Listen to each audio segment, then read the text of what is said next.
Okay, sige. Bestie Cesa, samahan mo na muna kami dito sa gila na ikaw, Matchmate Cha. Step in the name of love. Ready na! Dito tayo. Ayan naman. Ayan tayo, Cesa. Ganda naman ang outfit Punong mo, abala girl. ka na. Punong abala. Hindi ka ba nasabihan, dapat isa lang ang pwedeng naka-lace sa studio? Ay, sorry. Into fashion kasi si Cesa. Yes. Into fashion. Kaya mahilig sa mga lacy-lacy. Si Cesa, ano ba? Hello po, my Ayun, vice. Bakit? Bakit? Ano nangyayari? Ba't ganyan aga-aga eh? Ba't ganyan reaction mo kay Joe? Lalaki yan. Diyos ko, kung alam ko lang, di na ako nagdalawang pilik mata.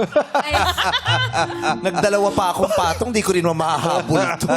Diyos ko, sana Pinusot nagturban. ka.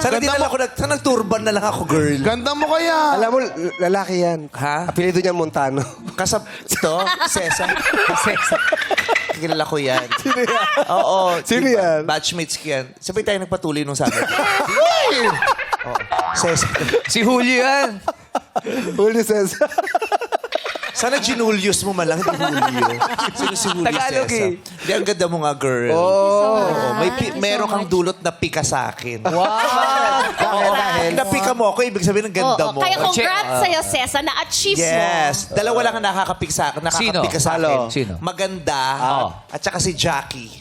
Ah, si Jackie. Sino Jackie? Dalawa yung Jackie Jackie. Si Jackie, si Jackie girl ko na. Ay, PA mo. May love Pag life. pinilinan mong huwag mong kukulitin yung hair ko, pag gising mo kulot yung hair. Naku. Dalawa lang sila talaga.